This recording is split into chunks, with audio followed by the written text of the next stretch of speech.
Con Emerson vamos a tratar de ver precisamente una reflexión a propósito de la época en dos sentidos.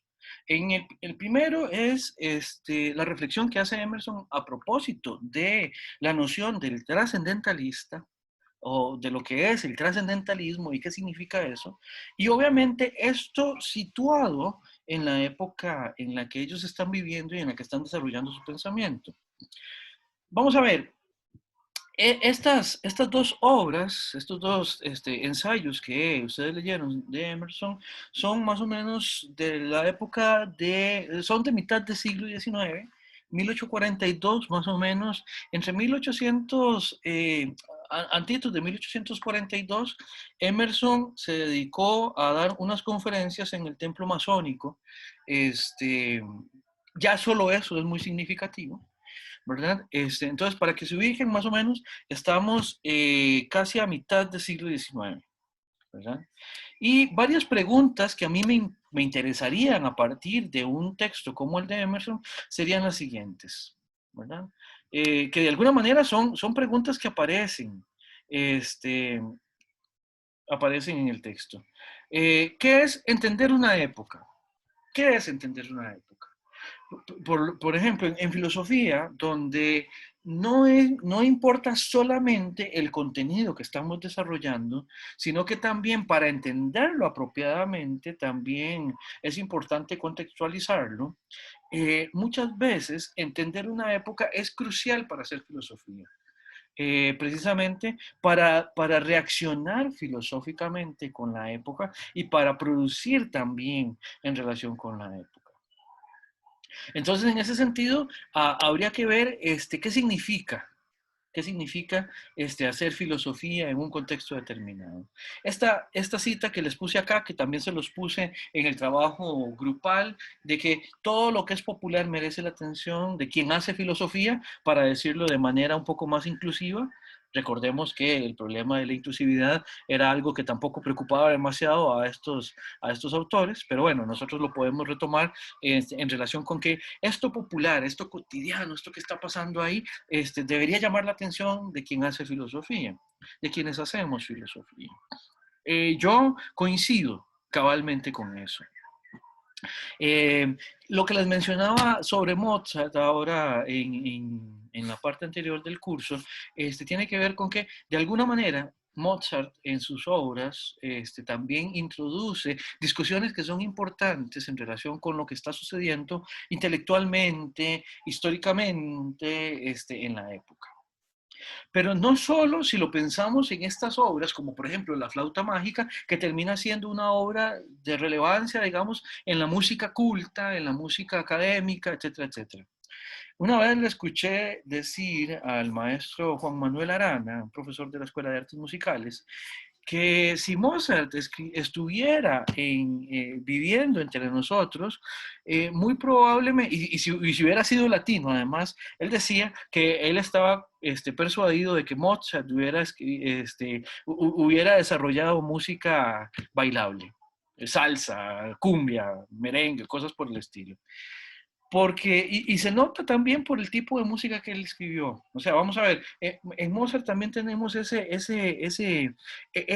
nutriente que hay de la música que se tocaba en todos los ámbitos de la vida, de la vida del contexto en el que Mozart vivió. Y en ese sentido, Mozart también se nutrió mucho de la música que se bailaba, de la música que se escribía para el disfrute, digamos, para el acompañamiento de actividades que no eran solamente, que no estaban relacionadas solamente con esto de la música culta. Ahora, en Emerson, una preocupación importante es, ¿qué significa esto de hacer época? ¿Y quién la hace y cómo? Ahora que el grupo de trabajo mencionaba, por ejemplo, a estos autores que de alguna manera plasmaban en la literatura, en la plástica, todas estas preocupaciones que tienen, este, es importante ver cómo grandes figuras a lo largo del tiempo terminan siendo como muy representativas de época. Generalmente en el romanticismo, la versión que predominaba o una explicación que es fácil que uno encuentre es que estas grandes figuras son las que hacen la historia. Y esto en Emerson está presente de alguna manera, independientemente de si uno está de acuerdo o no con eso. Eh, Vamos a ver, un texto que podíamos haber leído también para entender esto habría sido el texto de Thomas Carlyle sobre los héroes, donde Carlyle, completamente inscrito en el romanticismo, sostenía que son estas grandes figuras las que hacen avanzar la historia. Emerson, muy cercano a Carlyle, habría sostenido algo similar. Vamos a ver, hay una preocupación no solo sobre la individualidad ya en el romanticismo, en el sentido de que hay ese deseo de que la gente realice de alguna manera esa introspección a propósito de cómo es que se entienden en su contexto, sino que además, en tanto que sean figuras señeras, digamos, en algún ámbito cualquiera que sea, esto va a repercutir también en una producción que le va a meter un impulso al avance de las ideas, al avance del arte, al avance de la ciencia, al avance en general de lo humano. Esto hace que estas personas, estos autores se fijen mucho en esa gran personalidad. Por eso Carlyle hace toda una tematización. Recuerden que el texto de Carlyle se pretende historiográfico a propósito de los héroes, de cómo son los héroes los que hacen avanzar la historia. Adrián, levantaste la mano, te tengo en pantalla y por eso lo vi. Recuerden, yo no siempre veo las manitas levantadas, entonces nada más intervengan, por favor. Adelante, Adrián. Bueno, profe, perdón, es que yo solo quería mencionar que ese texto Los héroes. eh, sí, bueno, sí, pero se llama Los hombres representativos y que hay un tomo en el que comparte con Carlyle lo de los grandes hombres Claro. y que las nociones, por ejemplo, contrastan muchísimo. Y es importante también ver eso. En la literatura también, la representación de estos grandes hombres, que casi siempre en literatura se representan como lo que son humanos totalmente, a veces incapaces, paupérrimos, y que se representan casi como héroes que terminan de una u otra forma fracasando, como Raskolnikov en Crimen y Castigo, en Rojo y Negro de Stendhal, y siempre tienen a estos grandes hombres al culto al héroe, y desde luego que quien está ahí es siempre Bonaparte, y uno de los personajes representativos, de los hombres representativos que Emerson, por ejemplo, analiza, es Bonaparte, a Shakespeare, a Montaigne también. Entonces es interesante cómo ver ese culto de los hombres está siempre en la literatura del siglo XIX y que en algunos casos triunfa, pero casi siempre terminan fracasando, digamos, probándose a sí mismos que no lo son. Sí. No, completamente. Pero además planteando de la necesidad de que haya esos grandes hitos, digamos, de esas grandes personalidades. Y por supuesto, el sesgo de género no puede ser más definitivo, ¿verdad? Especialmente en estos autores como Emerson o Carlyle, efectivamente. Eh, una cosa que es importante a propósito de esto que también mencionaba Adrián, es que hacer la época tiene que ver, así, y lo dice con todas las palabras Emerson, el empuje de la época es moral, no es inercial. ¿Con qué está peleándose aquí Emerson? Recuerden que el progreso estadounidense del siglo XIX es debido, entre otras cosas, a esa eclosión, a ese surgimiento de la industrialización en Estados Unidos, que también vamos a tener una microinvestigación con ese tema, a ese surgir de lo industrial como ese motor que de verdad es el que está haciendo que avance Estados Unidos desmesuradamente como lo hizo en siglo XIX. ¿Qué es lo que pasa? Que el crecimiento industrial o del crecimiento industrial, algo que se puede ver es que es un crecimiento muy mecánico. por decirlo de alguna manera. No solo porque la industria estadounidense era efectivamente basada en el poder y en el conocimiento industrial, ingenieril de la época, sino porque parece ser que para estos románticos ver esos portentos de la industrialización que de alguna manera le pasaban por encima a todo lo humano y opacaban todo lo humano, era algo terrible. Ya algo mencionaba Mariana en su participación en la primera parte de la clase a propósito de esto. Y como es algo mecánico, muy sin alma, por así decirlo, eso inercial tiene que ver con ese empuje que no es tan humano. Pero para Emerson, vea que Emerson está tratando de posicionar aquí que la época avanza es precisamente por ese individuo que se posiciona de una manera determinante para que, no sé, lo que hace, lo que piensa, lo que dice, lo que escribe, lo que pinta, efectivamente sea lo que le dé ese impulso a lo que está ocurriendo, ¿verdad? Esto de la moralidad como el eje que explica a partir de lo humano el avance de la explicación de mundo, de los modelos representacionales, decíamos en en la introducción metodológica que hicimos hoy, eso es muy idealista. Eso es muy idealista. Y en algún momento, Guillermo mencionaba ahora, cómo la estética kantiana de alguna manera es importante para posicionar esta discusión. Sí, efectivamente, la estética kantiana ya Kant de alguna manera abre ciertos temas románticos, sin que quede del todo inscrito en el movimiento romántico. Bueno, de hecho no queda inscrito en el movimiento romántico, pero sí hay muchos grifos del movimiento romántico que se abren gracias a la estética kantiana, que en Hegel ya va a ser evidente, en Goethe va a ser completamente evidente, y esto está también en esa recepción que, como les decíamos, hacen desde Norteamérica individuos como, en este caso, Emerson.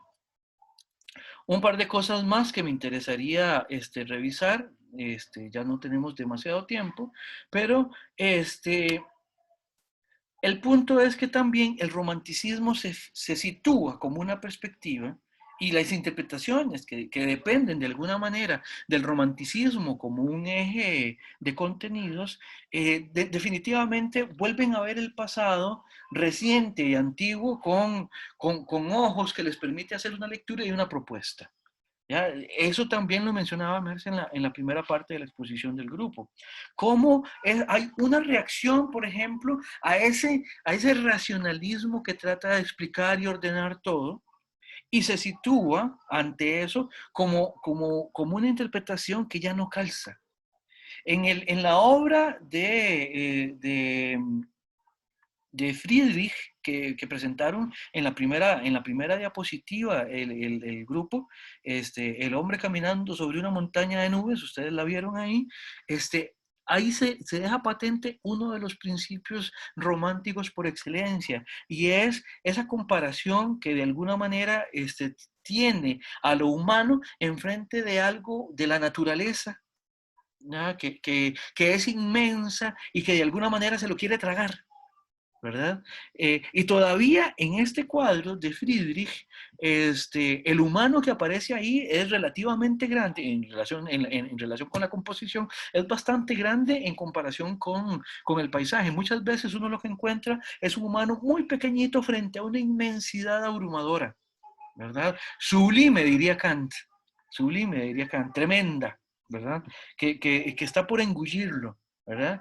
Pero el punto es que esta nueva interpretación a donde el humano se enfrenta a esa inmensidad y aún así es una inmensidad que se le puede venir encima y aún así lo humano hace avanzar la historia. ¿Por qué? Porque de alguna manera se sobrepone a esa, se tiene que enfrentar con esa abrumadora presencia de la naturaleza, de aquello a lo que se enfrenta, y aún así tiene que buscar los medios para sobreponerse. Y es una tarea abrumadora, como les estaba diciendo anteriormente.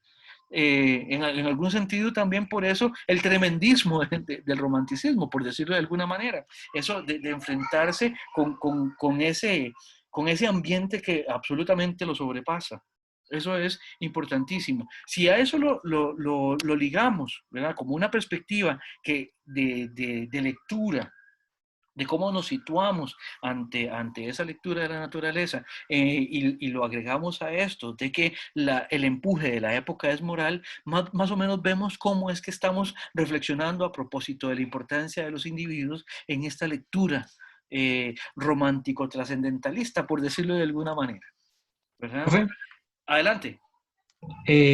no sé, pero yo cuando leía el texto, no sé por qué me invadió como el sentimiento de que dentro de este romanticismo había como un grado de ingenuidad en la lectura de la época, ¿no? Como de que se piensa que siempre se va a salir bien o se va a librar. Y el mismo texto lo dice, ¿verdad? Como de que bueno, en su crítica, él reconoce la época, digamos, y el esfuerzo y la vida del hombre para alcanzar un cierto ideal de justicia y de belleza, pero siento que es ingenuo en la manera en que se describe y se lee la época como a sabiendas de que las cosas van a salir un tanto bien. A propósito de esto, hay una pregunta que cuando Emerson se está preguntando más o menos que quién hace la época y cómo, él da un par de ejemplos que son muy, muy curiosos. Por un lado, él habla de los actores y por otro lado, habla de los estudiantes. Y en este sentido, hay algún tipo voy a decir, de posicionamiento del individual como aquello que puede hacer, que puede hacer suya la historia. Todo este recoveco lo digo para no decir directamente que ahí hay un sesgo algo optimista, por lo menos en Emerson lo hay, eh, a propósito de cómo con una fuerza, ¿cómo decirlo? Con una fuerza de propuesta que venga de lo individual, efectivamente se puede sobreponer lo individual ante esa abrumadora tarea que es lo de hacer avanzar la historia. Entonces, en ese sentido, esa lectura que vos estás describiendo como ingenua tiene que ver con que, ¿para qué está escribiendo Emerson? ¿Para qué está escribiendo también Carlyle? ¿Para qué están escribiendo los románticos? Precisamente para posicionar ese individuo como aquel que efectivamente puede y tiene que decir y tiene que hacer al frente de todo esto. Léanse Frankenstein. Léanse Frankenstein de Shelley. Y ahí, de hecho, desde el subtítulo de la obra, Frankenstein o el moderno Prometeo. ¿Qué hace Prometeo? Prometeo lo que hace es que se enfrenta a los dioses. ¿Para qué? Para que los seres humanos tengan el fuego a partir de los cuales los seres humanos adquieren autonomía. Dependen menos de ese hado divino. ¿Ya?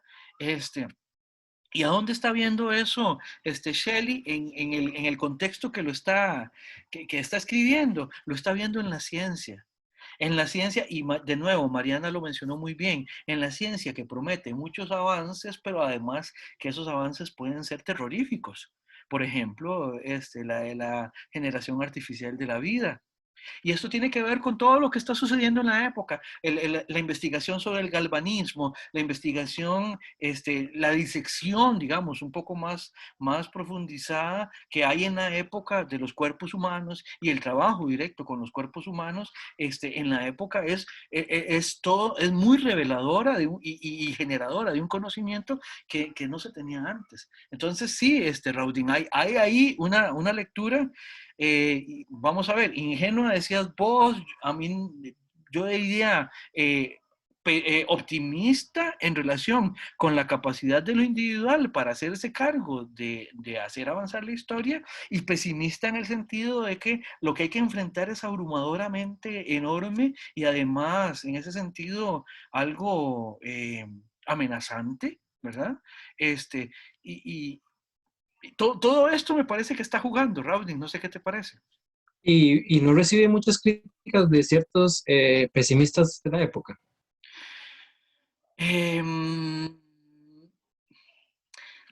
No las ubico, digamos, directamente, Routing, como para decirte que haya habido respuestas ante esta preocupación, digamos, de Emerson o de Carlyle. Lo que sí hay es críticas, digamos, a la interpretación que hacen en el sentido de que la historia tenga una linealidad y una finalidad. Digamos, por ejemplo, ya solo el hecho, porque aquí hay dos supuestos que están funcionando que son muy fuertes. Primero, que la historia avanza por medio de ciertos individuos que le pegan ese empujón, y además, en última instancia, de que la historia avanza en una dirección, la dirección del progreso, la dirección la dirección del advenimiento de cosas o mejores o más importantes, ¿verdad?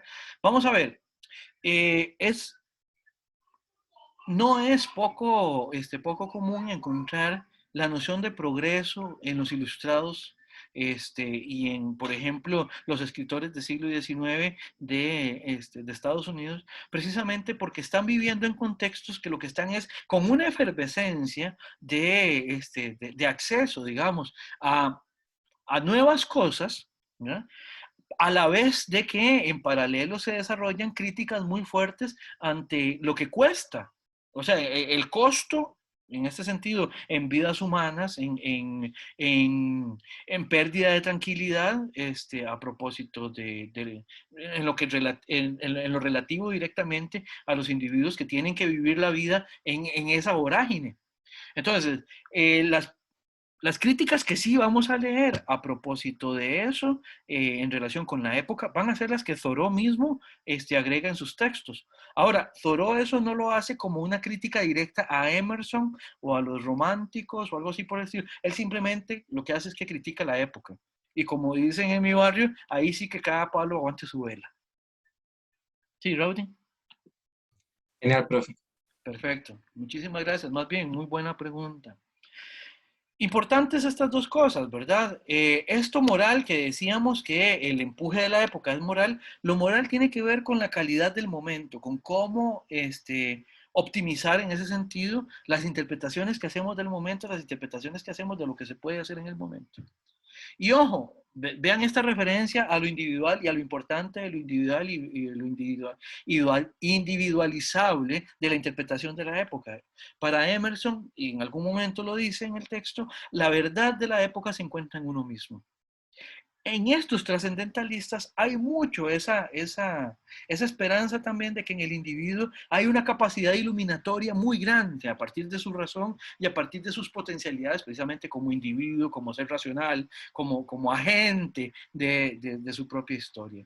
Eso lo vamos a ir profundizando conforme también avancemos en el curso. Lo vamos a ver con la próxima semana, que seguiremos con Emerson, y también después vamos a ver cómo reacciona Thoreau a todos estos contenidos.